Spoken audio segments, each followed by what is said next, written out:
ప్రభు నామ స్తోత్రములు.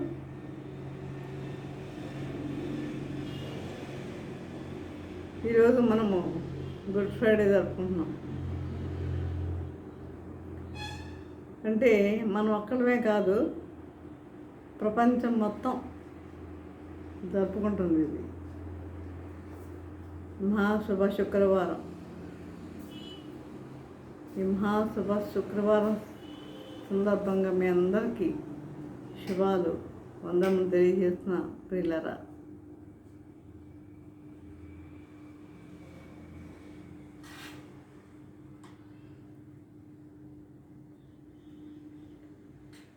అదేవిధంగా చూడండి, యేసుక్రీస్తు వారు శిలువపై వేలాడుతూ పలికిన 7 మాటలు 7 ఆణిముత్యాలు లాంటివి. 7 మాటలు 7 ఆణిముత్యాలు లాంటివి. మొదటిది క్షమాపణ వాక్యం, క్షమాపణ గుణం. రెండవది రక్షణ వాక్యం.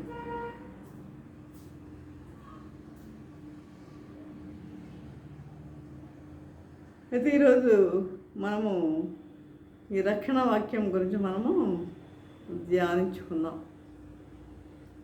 ఈ రక్షణ వాక్యం గురించి ధ్యానించుకుందాం ప్రియులారా. ముందుగా చిన్న ప్రార్థన చేసుకుందాం. పరిశుద్ధ ప్రేమగల తండ్రి, ఈ పరిశుద్ధ పాదము స్తోత్రం దేవా ప్రభా తండ్రి.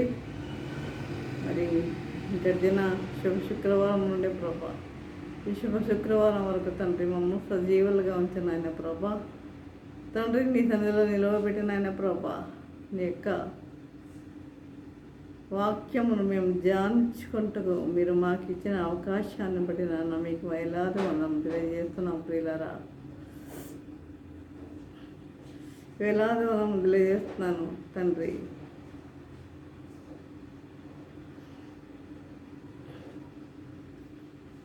కనుక ప్రతి ఒక్కరు కూడా ఆ చెప్పే వాక్యం ప్రతి ఒక్కరూ గ్రహించి అర్థం చేసుకొని ఆయన ఏ విషయంలో మనకి మరి మనల్ని ఉద్దేశించి ఆయన ఆదేశించారో అనే విషయాలను ప్రతి ఒక్కరూ అర్థం చేసుకొని ఆ విధంగా జీవించాలని కూడా నేను కోరుకుంటున్నాను. ఈ విధంగా జీవించడానికి పరిశుద్ధాత్మదేవుడు సహాయం చేసి నడిపించను గాక. ఆమేన్. చూడండి, రక్షణ వాక్యం. శిలువపై వేలాడుతూ యేసు నోటి నుండి వెలువడిన 7 ఆణిముత్యాల్లో ఒక ఆణిముత్యం ఇది. ఏంటది? రక్షణ వాక్యం.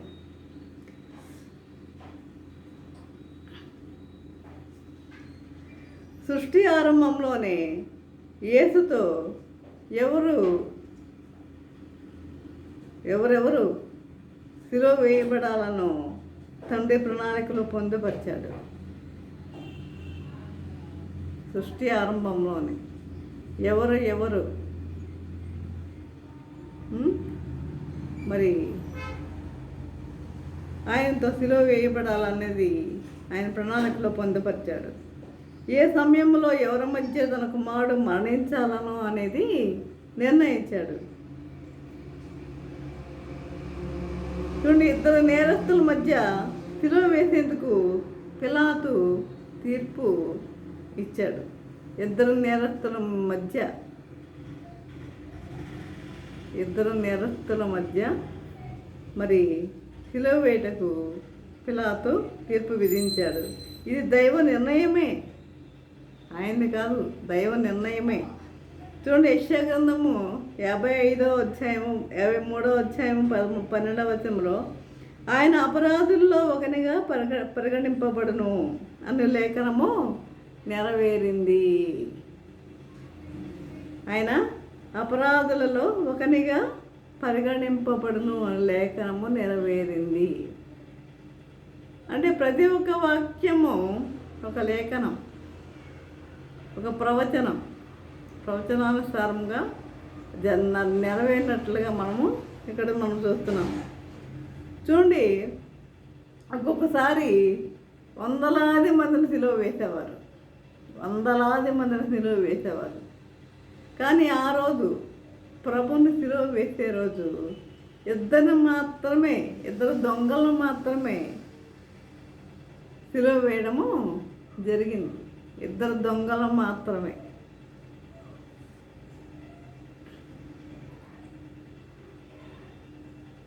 ఈ విధముగా మరి ఒక్కొక్కసారి వందల మంది సిలువ వేయబడేవారు.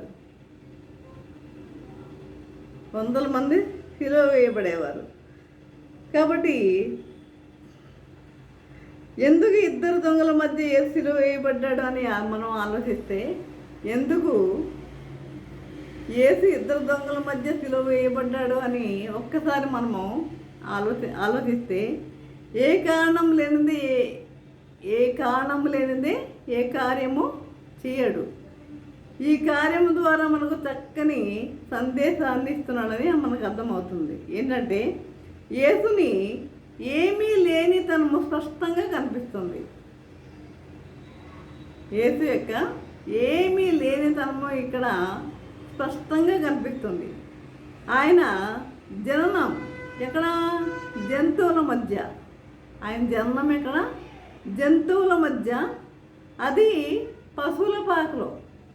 అది కూడా పశువుల పాకలో. ఆయన మరణం హేయమైన శిలువ మరణం. అంటే ఈ యొక్క శిలువ మరణం అనేది ఎవరికి వేసేవారు ఆ రోజుల్లో అంటే దోపిడీదారులకు, దొంగలకు, వీరికి మాత్రమే వేసేవారు. అదే ఇక్కడ ఇద్దరు దొంగలు కూడా ఘోర నేరస్తులు. ఇద్దరు మరణవేదన పొందుతున్నవారే.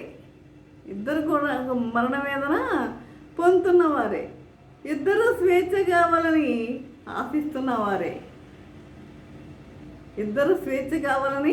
ఆశిస్తున్నవారే. ఇద్దరు మరణానికి దగ్గరైన వారే. ఇద్దరికి క్షమాపణ అవసరమే.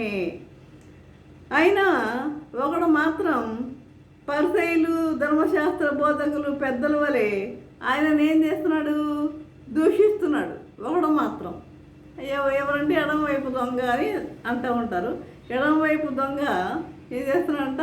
పరిసయ్యులు, సద్దూకయ్యుల వలె ఆ యొక్క ప్రభుని దూషిస్తున్నాడు, అవహేళన చేశాడు. నిన్ను నీవు రక్షించుకో, మమ్మల్ని కూడా రక్షించు. మమ్మల్ని కూడా రక్షించుము అంటున్నాడు. మరొకడు మాత్రము పశ్చాత్తాపడ్డాడు. కుడివైపు ఉన్న దొంగ పశ్చాత్తాపడ్డాడు. తన ఏమీ లేని తనాన్ని, పాప జీవితాన్ని గుర్తించాడు. కానీ ఏమీ లేని తనాన్ని, దొంగతనం అంటే ఏంటి?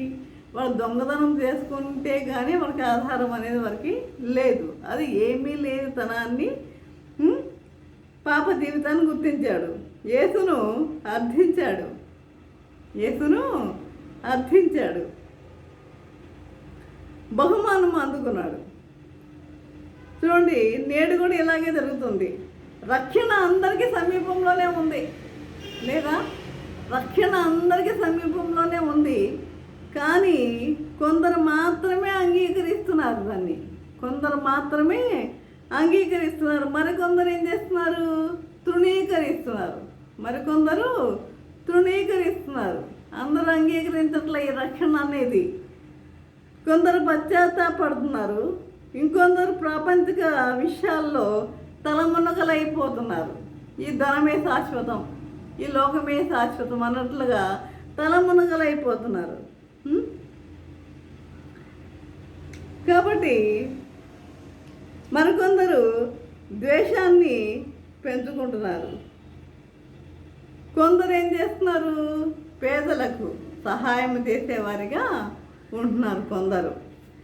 అంటే మనమంతా రక్షణకు అతి సమీపంలోనే ఉన్న యేసు ప్రభుకు సమాన దూరంలోనే ఉన్న క్షమాపణ వరముగా పొందే అవకాశం అందరికీ ఉన్న దానిని అందరము ఉపయోగించుకోవడం లేదు.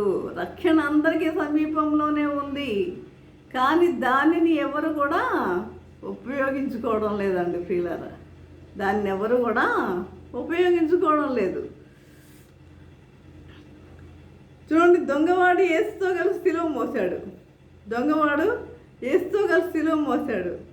బహుశా ఆయన గురించి విని ఉండవచ్చు, యేసు ప్రభు గురించి విని ఉండవచ్చు. ఆయన చేసిన అద్భుతాలు దొంగవాని చెవిని పడి ఉండవచ్చు. ఆయన చేసిన అద్భుత కార్యాలు అన్నీ కూడా ఆయన చెవిని సోకి ఉండవచ్చు. ఆయన గొప్పతనం గురించి ఇతరులు చెప్పుకుంటుంటే ఆయన విని ఉండవచ్చు.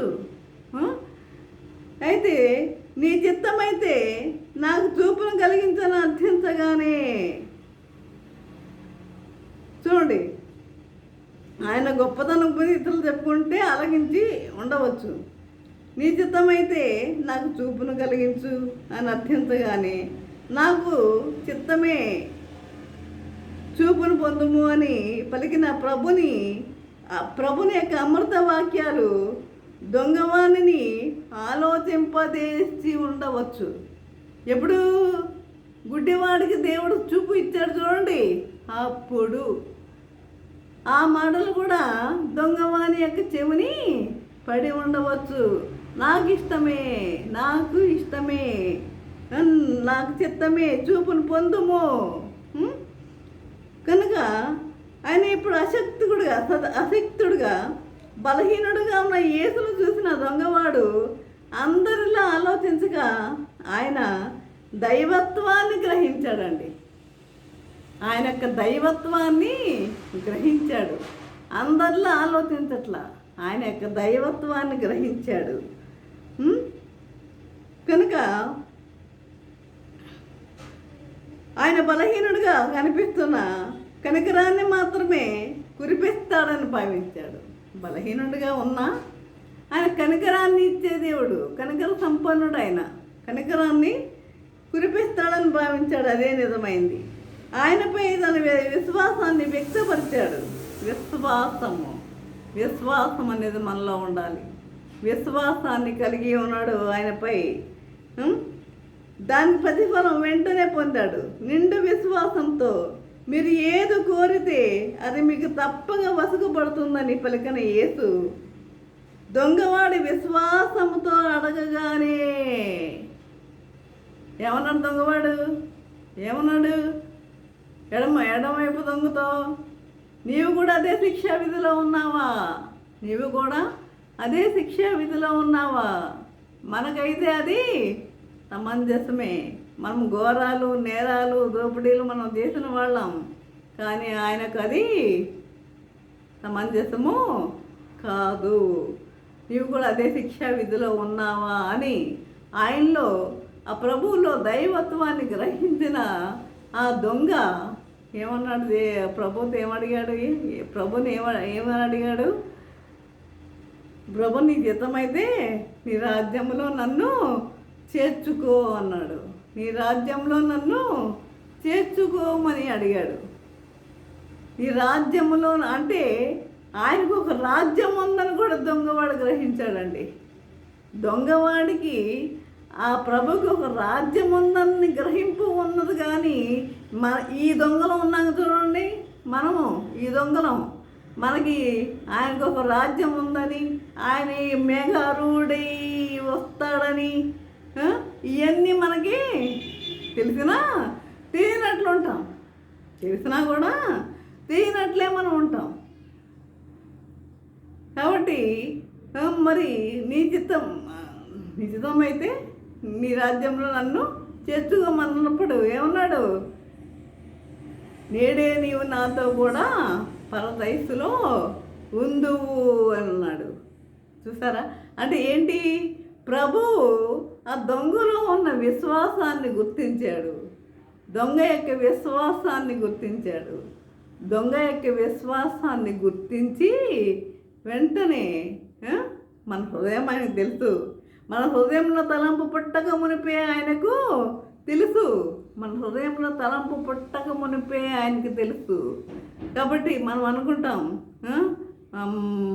మనమేమి మన హృదయంలో ఆలోచనలు దేవునికి తెలియవులే, మన ఇష్టానుసారంగా మనం జీవించవచ్చులే అని మనం అనుకుంటూ ఉంటాం. కనీసం ఈ దొంగను చూసన్నా మనము నేర్చుకునే వారిగా ఉండాలండి. ఈ దొంగను చూసన్నా మనం మనసు పొందేవారిగా ఉండాలి. నేడే నీవు నాతో కూడా పరదేశులో ఉండు అని నిశ్చయముగా నీతో చెప్పుతున్నాను అన్నాడు. కాబట్టి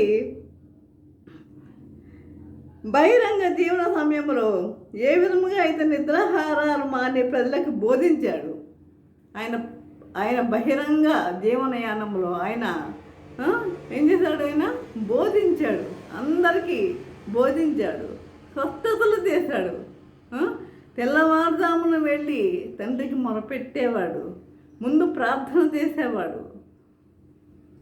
చూడండి, గెత్సెమనే తోటలో ఉన్నప్పుడు కూడా ఆ 3 శిష్యులు ఉన్నారు కదా, పేతురు, యాకోబు, యోహాను. మీరు శోధనలో పడకుండా ఉన్నట్లు మీరు ప్రార్థన చేయండి అన్నాడు. మీరు ప్రార్థన చేయండి, మెలకువగా ఉండి ప్రార్థన చేయండి అంటే విన్నారా? వినలా. కనుక మరి యేసు చూడండి, యేసు మరణించగానే అంధకారం శిష్యులను ఆవహించింది. వారిలో 2 ఎమ్మావు గ్రామానికి వెళ్ళిపోతున్నారు. వారిలో 2 ఎమ్మాయి గ్రామానికి వెళ్ళిపోతున్నారు. మనిషి కుమారుడు మరణిస్తాడు, అయితే 3వ రోజున మృత్యుంజయుడే తిరిగి లేస్తాడు అని యేసు పలుమార్లు చెప్పినా వారు అర్థం చేసుకోలేదు. ఆ శాస్త్రులు, పరిసయ్యులు అయితే వాళ్ళు నమ్మారు, కానీ శిష్యులు అర్థం చేసుకోలేదండి. ఆయనతో పాటు 3.5 సంవత్సరాలు తిరిగిన శిష్యులకి బోధపడలేదు, శిష్యులు అర్థం చేసుకోలేదు. వీరందరికంటే ఒక విధంగా ఈ దొంగవాడే మిన్న అనిపిస్తుంది. ఈ దొంగవాడే మిన్న అనిపిస్తుంది. కొద్ది సమయంలోనే ఆయనలోని గొప్పతనాన్ని చూశాడు. కొద్ది సమయంలోనే ఎంతసేపు ఉన్నాడు? శిలువ మీద వేలాడుతూ ఎంతసేపు ఉన్నాడు? కొద్ది సమయంలోనే ఆ యొక్క మరి ఆయనలో గొప్పతనాన్ని చూశాడు. ఆయన సాక్షాత్తు దైవ తనయుడని నమ్మాడు. తన నమ్మకాన్ని మాటల్లో వ్యక్తపరిచాడు. నీ రాజ్యంలో నన్ను గుర్తుంచుకో అని అర్థించాడు. నీ రాజ్యంలో నన్ను గుర్తుంచుకో. అలా మనం అనగలమా? అపోస్తలులు ఆయనను రాజుగా చూడాలనుకున్నారు. అపోస్తలులు ఎప్పుడు తన రాజ్యాన్ని స్థాపిస్తాడా, ఎప్పుడు ప్రధాన ఆసనాలను పొందుదామా అని ఆలోచించారు. ప్రధాన ఆసనాలను పేదరే అంటాడు కదా, ముందు మేము అన్నీ విడిచిపెట్టి ఇంత వెంబడిస్తున్నాం కదా, మాకేమి దొరుకుతుంది అని అడుగుతాడు కదా. కాబట్టి వాళ్ళు ఎప్పుడు ఆసనాలను పొందుదామని ఆలోచించాడు. ప్రజలు కూడా పలుమార్లు ఆయనను రాజుగా అభిషేకించాలనుకున్నారు. ఈ బైబిల్ అంతా కూడా ప్రభువు ఒక రాజుగానే ఆయన కనిపించాడు బైబిల్ అంతటిలో కూడా. కనుక మరి నీవు రాజువా అని పిలాతు కూడా ప్రశ్నించాడు. అలాంటి వ్యక్తి నీవు రాజువా అని ప్రశ్నించినప్పుడు ప్రభు ఏమన్నాడు? కాదన్నాడా? నీవన్నట్టే అన్నాడా లేదా? నీవన్నట్టే అన్నాడు. కనుక మరి పిలాతు కూడా ప్రశ్నించాడు. అలాంటి వ్యక్తి భూమి ఆకాశాలకు మధ్య వ్రేలాడుతున్నాడు. ఆ సమయంలో అపోస్తల ఆలోచనలు కరిగిపోయాయి. ప్రజల కోరికలు కొడిగట్టిపోయాయి. అయినా ఒక్కడు మాత్రము ఆయన నిజమైన రాజు అని గుర్తించాడండి. అపోస్తలు గుర్తించలేదు, ఎవ్వరూ గుర్తించలేదు, కానీ ఒక్కడు మాత్రం ఆయన రాజు అని గుర్తించాడు. ఒక్కడు మాత్రమే రాజు అని గుర్తించాడు ఆయన. ఆ ఒక్కడే యేసు పక్కన సిలువపై వేలాడుతున్న దొంగవాడు. ఆ ఒక్కడే యేసు పక్కన వేలాడుతున్న దొంగవాడు నిజమైన రాజుని గమనించాడు. కాబట్టి నీ రాజ్యమును గుర్తుంచుకొని విన్నవించుకున్నాడు. నీ రాజ్యములో దొంగవాడు రక్షణ పొందాడు. మనకు రక్షణ సమీపంలో ఉన్న మన రక్షణ మనము పొందాం. కానీ దొంగవాడు రక్షణ పొందాడు. మనము కూడా రక్షణ పొందాలంటే ఏం చేయాలి? ఆయన అంటి పెట్టుకొని ఉండాలి. ప్రభువుని మనము అంటి పెట్టుకొని ఉండాలి. మనల్ని మనం తగ్గించుకోవాలి. మన పాత జీవితానికి స్వస్తి పలకాలి. పాత జీవితానికి స్వస్తి పలకాలి. అను నిత్యం ఆ దొంగవాడు పలికినట్లు యేసు నీ రాజ్యంలో నన్ను గుర్తుంచుకో అని ఆ విధంగా మనము యేసు నీ రాజ్యంలో నన్ను గుర్తుంచుకో అని ఆయనను అర్చించాలి. కాబట్టి ప్రియులారా, ఈ విధముగా మరి ఒక్కడే ఎవ్వరు కనీసం ఆయన వెంట తిరిగిన అపోస్తలు కూడా గుర్తించలేదు. కానీ ఆయన రాజుగా ఎవ్వరూ గుర్తించలేదు. కానీ ఒక దొంగవాడు మాత్రమే ఆయన రాజుగా గుర్తించాడు పిల్లరా. కాబట్టి ఆయన రాజు. ఆయన రేపు ఎప్పుడు వస్తాడో తెలీదు. ఆయన మేఘారూఢుడే ఆయన వస్తాడు దేవదూతలతో. మరి ఆయన మేఘారూఢుడై రావడానికి సిద్ధముగా ఉన్నాడు. కానీ ఇంకా ఆలస్యం ఎందుకు చేస్తున్నాడు అంటే, ఎందుకు ఆలస్యం అవుతుంది అంటే కారణం అంటే మనలో ఇంకా మార్పు, తన బిడ్డలు ఇంకా మారుతారని ఆయన ఎదురు చూస్తున్నాడు. కాబట్టి ప్రియులారా, మనము దొంగవాడిలాగా మనము కూడా మారు మనసు పొందేవారిగా ఉండాలి. రక్షణ పొందేవారిగా ఉండాలి. ఆయన ఒక రాజుగా మనం గుర్తించేవారిగా ఉండాలి. ఆయన ఒక రాజుగా మనము గుర్తించేవారిగా ఉండాలి. ఈ విధంగా జీవించడానికి పరిశుద్ధ ఆత్మదేవుడు సహాయం చేసి నడిపించను గాక. ఆమెన్. ప్రార్థన చేసుకుందాం. పరిశుద్ధుడ, ప్రేమగల తండ్రి, నీ పరిశుద్ధ పాదముస్తోత్రం దేవా. ప్రభా తండ్రి, ఎంతో ఉన్నాయి ప్రభా నీ వాక్యం ద్వారా తండ్రి మాతో మాట్లాడిన విధానం బట్టి నాయన మీకు వందనం తెలియజేసుకుంటున్నాం దేవా.